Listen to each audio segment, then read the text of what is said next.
Hey folks, Cool18 here, and welcome to another episode of our Unity base building game series, codenamed Project Porcupine. Last episode, we started the work of moving our furniture prototype definition code, where we say, we have a wall and a door and all that, and what a wall and a door is.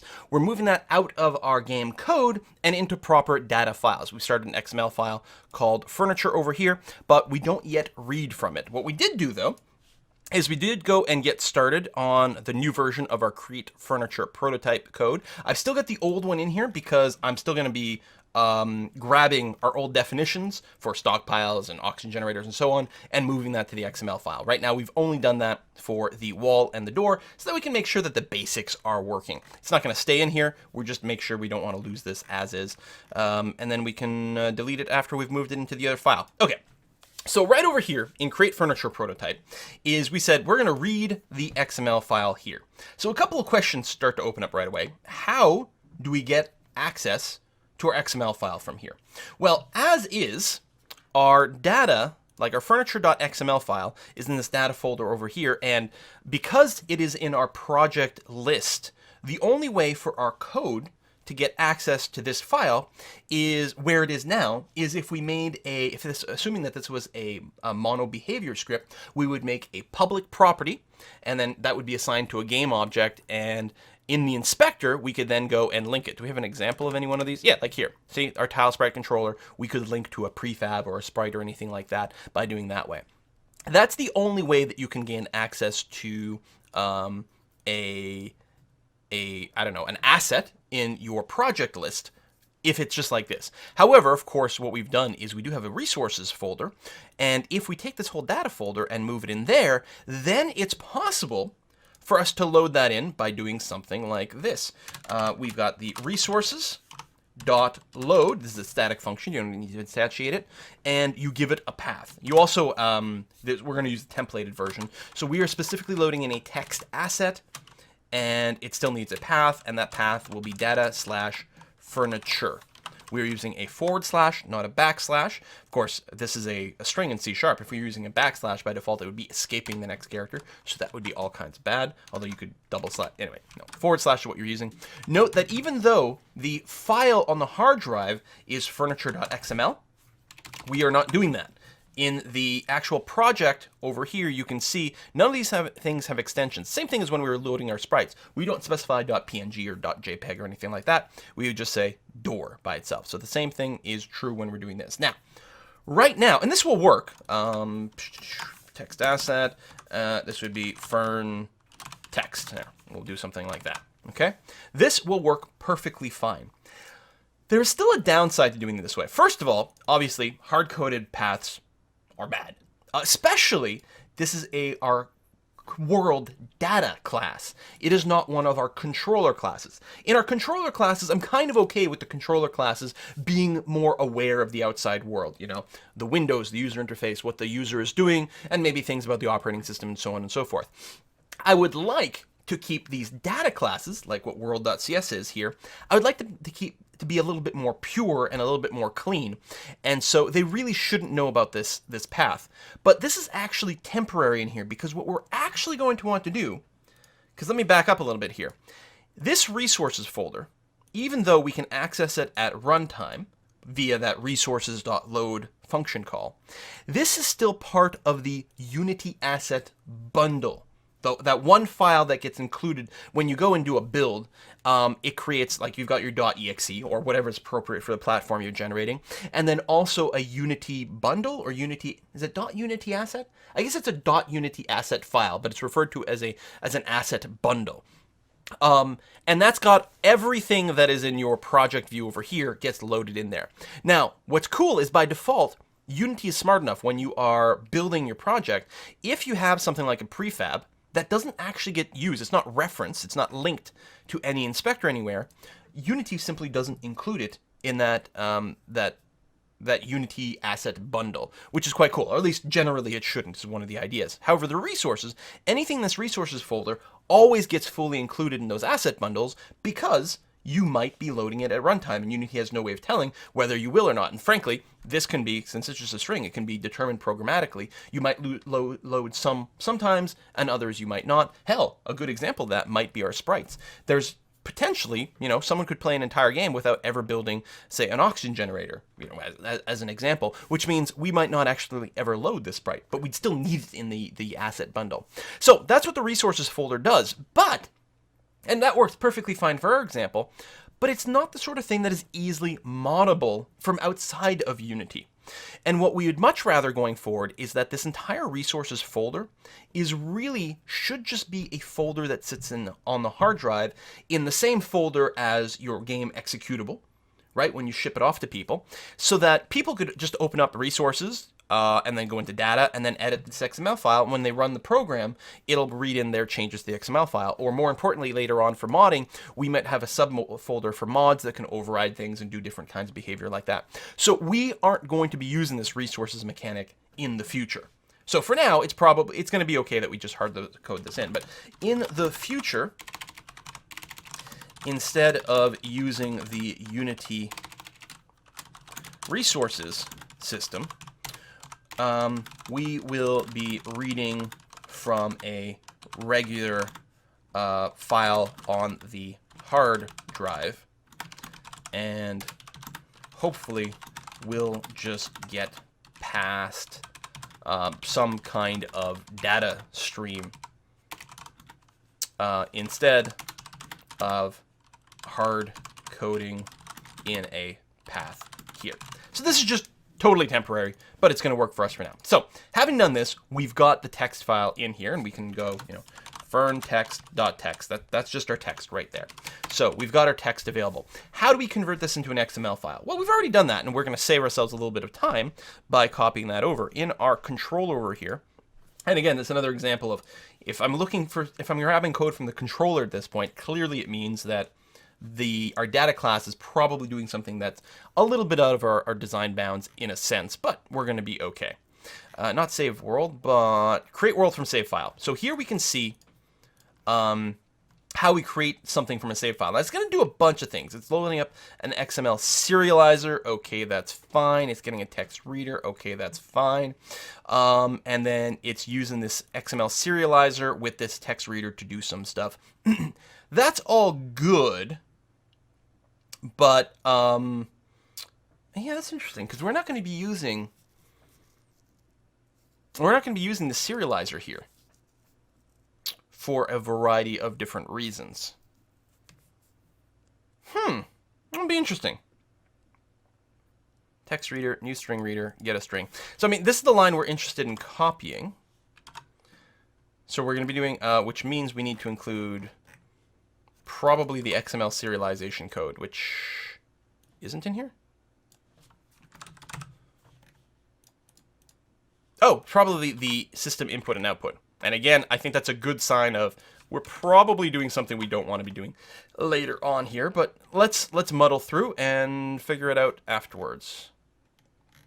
All right, so there we go. So we got a string reader. Obviously, the string we're going to want to load is not from the player prefs, not from our save game, but rather is this string.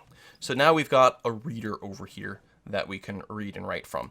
Now, that's a text reader. What we actually want this to be is an XML text reader. Is this good? Are you happy if I do this? Cannot implicitly convert. Let's see here. I'm just doing a quick lookup because I want to make sure I am constructing this in Mahapu. Actually, can I instantiate it this way? Are you happy if I do this?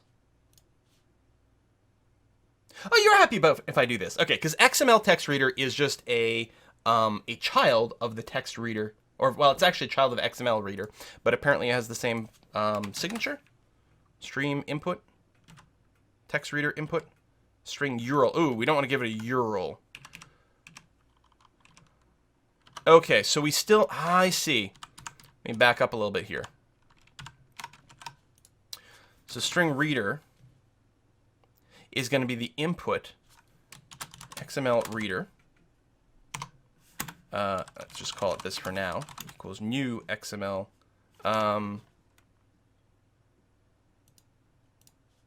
XML text reader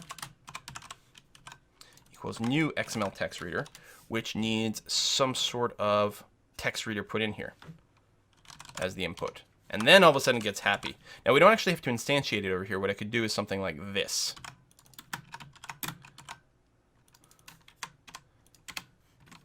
And now are you happy? Well, you compile.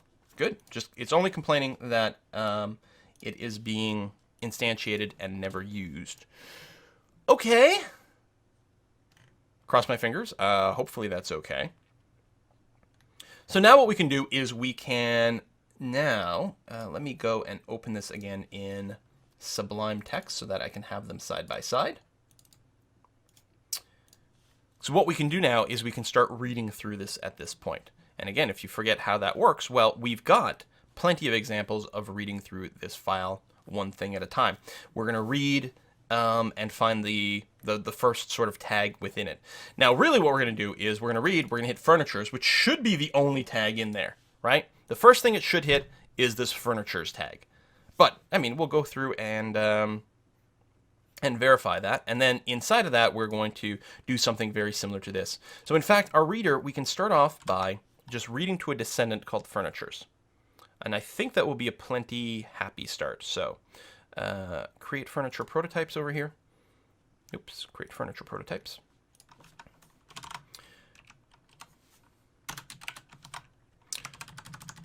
Furnitures, right, is our idea. We're going to read to the furnitures tag, and then within that, we're going to loop within all the sub options. So we're going to do basically like this, a do while inside of that. We could make sure it's not empty, but it would be really weird if it were. Let me just grab a little bit more code from here, and then we'll clean it up. Just saves me a little bit of typing. So create furniture prototypes. There you go. Bum. And then let's put an else in here.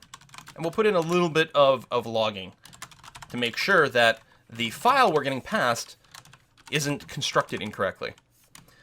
Did not find a furnitures element in the prototype definition file. That would be bad. And we'll put another else over here. Another debug log. The furniture prototype definition file doesn't have any furniture elements. So it has a furnitures tag, but it's probably just empty. So we're going to do some stuff. So let's actually try to execute this and see if we get an error at this point, right? You know, baby steps, one at a time. We'll hit play. We got rid of that warning because we're actually using the reader. Oh, something is definitely throwing up here.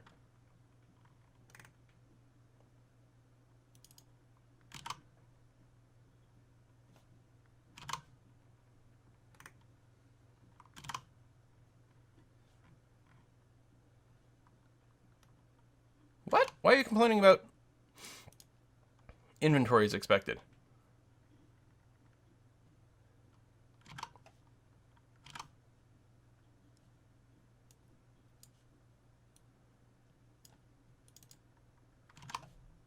Are you reading? Oh, do I have an actual broken tag in here? Oh, I do! I have bad XML. You guys have probably let me know about this. These should be self-closing tags. It's looking for a closing inventory tag, and we don't have one. But if I do this, then it's self-closing. Oh, that's quite cool. Parameters will be exactly the same way over here. And over here as well. Okay. All right. Alternative, yeah. So let's try this. I think that's how you write a self-closing XML tag. It's been a while. Yes! Groovy. Okay. So no more errors. Let's do a little count here, actually, because that might be fun. Let's do something like fern count is equal to 0. And we're going to loop through here and increment that. And then by the end of it, we're going to say debug.log. Furniture prototypes red is equal to toString I mean, that'll be happen automatically. So this should be 2, because our XML file should have exactly 2 pieces of furniture in there. It should have a wall and a door.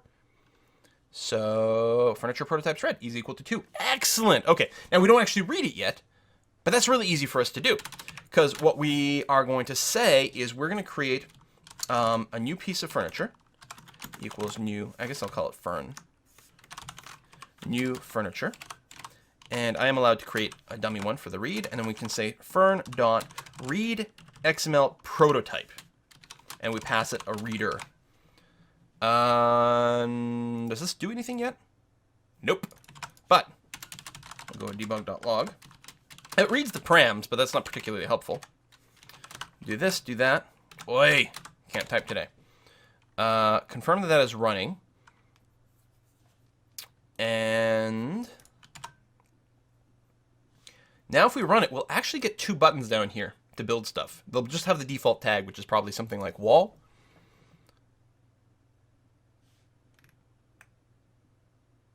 Oh, no, of course, derp. Because we create the furniture, but we don't actually add it to our list of furniture prototypes.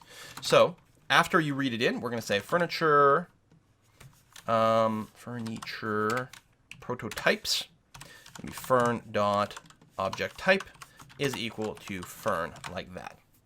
So we're going to add it to our dictionary of furniture prototypes. Okay, we get an error. Argument cannot be null. Oh, object type is just returning null at this point. It doesn't have any default values whatsoever. Really? I'd assumed we were setting it to some dummy function over here. No, we don't. Okay, so it is just null. Okay, that's good, but clearly this is running. So let's have read XML prototype actually do something. At the very least, read in its own name. So what we're going to do through here is we're going to loop through all of the tags, which again, we can take a look at how we do it when we read XML in the world. We just loop one tag at a time, and then we've got a switch based on the type of data. So I'm going to grab this, copy it, bring it over here, and we're going to do something very similar to this.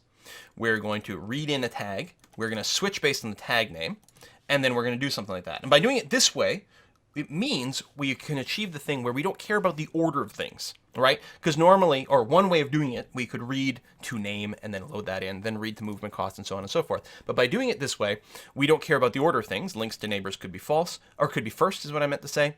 Alternatively, some of these could be missing, and that's going to be fine too. So the things we're going to be looking for, let me move it to the other window here, is we're going to be looking for, of course, copy and paste wouldn't work because you're mono develop and you are terrible. Movement cost, then we're going to have width and height,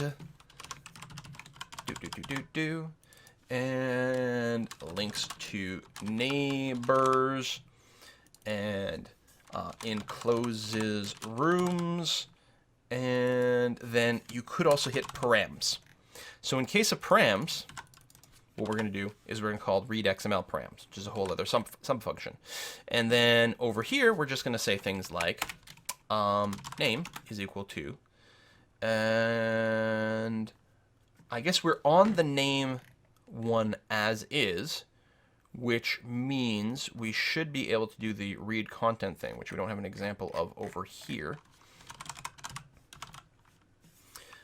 Read content as string. I think that's right. Well, we'll find out when we start to run it, if it works or not. So movement cost, well, we have movement cost is like this. So this is going to be read content as float.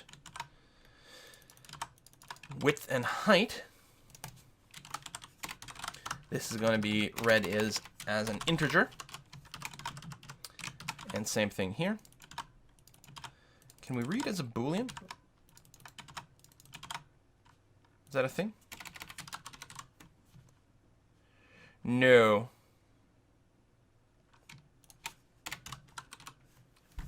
Oh, read content as a Boolean. You spell it out that way. Okay, that's going to be fine. So here we have links to neighbor, and another one which is encloses, or room enclosure, I guess is what we called it there. Fine, no problem. And we can do that. I'm sure there's probably going to be some errors in here. but let's give this a swing and see what happens. Oh, and the other thing I don't do is object type should be equal to reader dot attribute, get attribute object type. So in our current tag, which is the furniture tag should have an object type attribute, so we're going to read that in there. So let's see how many errors we just generated. Probably many. I mean, there might not be any syntax errors. No syntax errors, but... All right, we definitely got something going on here. Node type element not supported in this operation.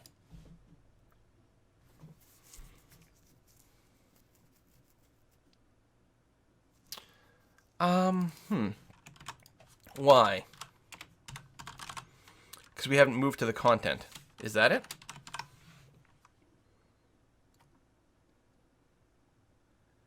And then do we have to move back to the parent after that? I don't work with this particular XML library very much, so the way it parses things is still a bit odd to me. Hold on. I'm not sure if we were on the right error or not. I mean, we should still be getting the error, but on a different line now. No, you're still complaining about this. Node type element is not supported in this operation. Read content string boolean as text. Why for? Do we have another example of reading in content? I'm actually not sure that we do. I think we're only working on attributes because it was quite a bit more convenient to do so.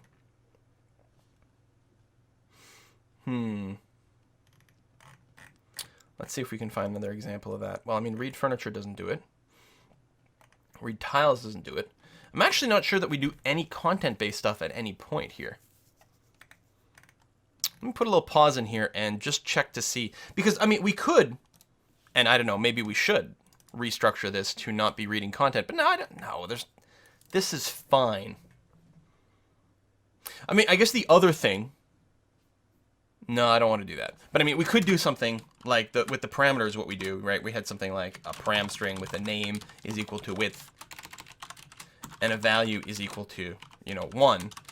But I think I would like to be able to read the content, in particular for, if we have like a description box or something like that, that'll be quite handy. So yeah, let me just put it in a little cut and just check to see exactly how this XML library wants us to actually read in the content over here so that it is happy. Be right back. Okay, and we're back. And the problem turned out to be really, really, really simple. What it is our loop here, which loops through all the nodes in our XML file, what it does, it reads the element. This is the element which has a certain name. But the content itself is considered to be a separate node, which makes sense when I think about it, sort of, kind of. So what was happening here is when we were doing our read and reader.name, we were sitting on this node. And then we were taking this node, this actual name tag here, and saying, give me the content. The problem was the actual text here is effectively in a node within this tag, and it's on that content node that we actually have to read the content. So what we need is an extra little read over here.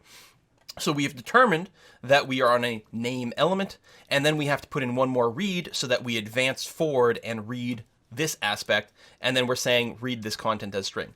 I was assuming that this read content as string would sort of bump us to the next node regardless, but I guess it doesn't. This doesn't actually advance us. In fact, if we kept doing this over and over and over, we would always be reading just this and not moving forward. So I guess that sort of makes sense. So gone ahead and added that in there for all of these bad boys over here, and then we're going to go ahead and hit play. There's still another error that we're going to get over here, and we're going to see that in a moment. But if I hit play, well, we actually don't get a code error. But what's interesting is we now are only reading in one object only, and it's build door. Why aren't we reading in two objects anymore? Well, we can get a little bit of info on that if we back out to over here inside of this loop, and let's just go ahead and do a little debug spit out debug.log of the name of the node that we're on, and let us run that, and we'll see exactly what goes on. If we go up over here, we get a lot of information. So we are on the name node, great, and then we are on, I guess, the text of the name over here. Oh, I want to check here, because yeah, it goes name, movement, cost, width. So we get name, blank, movement cost, blank, width, blank. Actually, that does strike me as a little bit odd. Because wouldn't it go here and then it reads again? And shouldn't it be on the tag itself? Oh, unless it's on the closing name. In any case, that's fine, I guess. It's like looping maybe a little inappropriately, but there are some blank names we're going through. So that part is fine, I guess, although I bet you I can clean that up if I take a look at it in a moment. But what's most important is then we go through to encloses rooms, right? Building job, the inventory, reading that. Okay, I guess that's fine. We're going through there and going through there. And then deconstruct job. And then we are now reading the next furniture tag. And that's something that we have to remember when we were reading through this is reader just keeps going down the tree. It has no concept of the fact that when we are working within this furniture, when we get to this closing furniture tag, we kind of want to stop reading this piece of furniture. We want to eject out and go to the next one. So what's the cleanest way of doing that? Well, we could detect that we've got a new furniture tag that's starting, and then just, bail out of our loop here while reader, we could check reader.name as if it's equal to furniture, then we should obviously leave this function. But that's not very clean, not very elegant. A much better way is to do this. The XML reader has a function called read subtree. And what this does is it apparently returns an error. No, there we go. What it does is it actually returns a new instance of XML reader. So I'm going to call this one reader parent. And then make a new one, XML reader. And this is what we're going to loop through. And at some point we're going to end. And this will end when the current subtree that we're on ends. We're just going to run out and this read will return null. So now, assuming I've done that right, which honestly with this XML library, again, I wish I had more experience with this XML library because it is powerful, but every XML library has some quirks with how you actually dig down. If we hit play, we are not getting anything I expected. There we go. We're getting some errors again. Okay. So reading all this in, and it stops when it hits furniture again. Argument cannot be null. What was that line?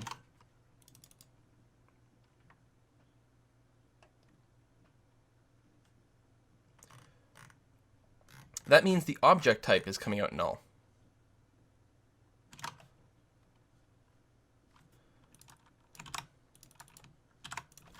What are you reading over here? What's the first node we're on after we do that subtree? Oh, it's a blank. Oh, this just reads through the content. Okay, so we actually have to get our object type from the parent. I didn't realize this. So this is the content of this tag. It doesn't include the tag itself, which makes sense because we are asking for a subtree. Okay, that is pretty sort of kind of legit. Let's try this again. There we go. Now we have 2 buttons. Hey, hey! Perfect. Okay, so we get the parent. This is the furniture tag, right? XML reader that gets brought in here is pointing directly to the furniture tag. We read the attribute object type from that furniture tag, and then we start a new XML reader, which is only the content of that furniture tag, that furniture element, which we can see here. It only is this part over here, which means at that point we'd lost that object type, right? Which is why we have to read it. We have to read that from the parent. So the reader parent is sitting currently here. It's the entire file. Reader parent represents the entire file, where the cursor is currently set at this tag. That's why we have to read the object type there. And our subtree is this with the cursor currently sitting at name. So then we're looping through all that successfully. Still feels like it's got the extra reference to that black tag that maybe we could clean up. But for now, we are indeed working. So that is pretty happy making. And we've got both objects. And let's make sure they work. So I did make a save to the file there, so things might have been. So in theory, I think I can hit pathfinding test, because it should know about walls. Or not. Let's try this again. All right, I can build floors. There we go. Build basic wall. Ooh. Why for? You are generating an error. Oh, you don't have your function validation code in here. Your placement validation code. So what? Hold on, why is that? Because that should be set by default. Because our create world prototype, our old create furniture prototype, never passed any validation code over here. I mean, we created a job prototype, but it's okay, actually. It doesn't need a job prototype to work.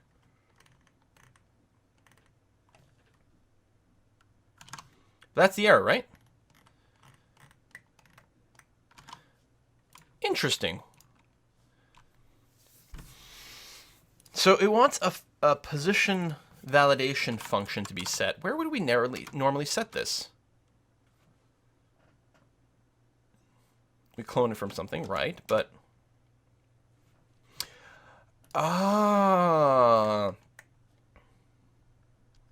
right, because normally when we were creating a furniture prototype, we were calling it here. And actually, and instead what we're doing is we're calling the default constructor, which is up here. I don't think we need to use this anymore. I don't think we're ever going to create furniture from this function call anymore, because instead we're just reading it. But in any case, it is a clear sign that this bit here, where we set the position validator to the default code, this clearly has to be in the empty constructor. That's what's running that error. So let's try that again. So I can build the floor. I can build basic wall, not getting an error. There we go. So now it turns green or red. It's this particular code. The code that's trying to say, is this a valid position or not? That was null, and so that was bad. If I do this, remember, we don't have our job requirements in there. We actually have no custom job information yet, so walls are currently not requiring material, but they're building. How about the doors? Same thing too. And again, right now, despite the fact, I mean, I do have, you know, this reference over here to, you know, building jobs and deconstruct jobs, but we're not doing anything with this yet, so that's okay. There we go. All right, that is great. And in fact, if I go new world, we're still good. If I say pathfinding test, that goes out good because it's using the same things. And so this is all being read from an XML file now. We're still have gone slightly backwards because we are not creating custom jobs yet, nor are we creating behaviors. For example, if I told my character to go down here, he will just walk through the door, and there's no animation, there's no waiting time or anything like that, because we don't have the custom code attached to this door. So we don't have the custom building requirements, nor do we have the custom behavior code. If we went to our XML file and added in, say, our oxygen generator or our mining drone description here, they wouldn't do anything. They would be buildable, they would show up in the world, but they wouldn't do anything yet. And that's what we're going to start tackling next time. Thanks for watching, folks. See you then. Thank you everyone who pledged on Patreon to support these videos back in May and are therefore keeping this series going from June through to early July. And a special thank to these Mike Check level supporters. We got Speedy Savant, Valiant Cake Fiend, Aaron Toibson, Marius Field Vold, Jan Torrevel, Julien Auger Lafont, Steven Stager, Michael McClintock, Kale the Quick, Drazion, Adjective, Jason Yanity, Wes Oldenboving, Craig Mortel, Neil Bullickley, Milner, and absolutely everyone who watched, shared, favorited, and subscribed these videos. Thank you very much for keeping this series going, and I'll see you next time.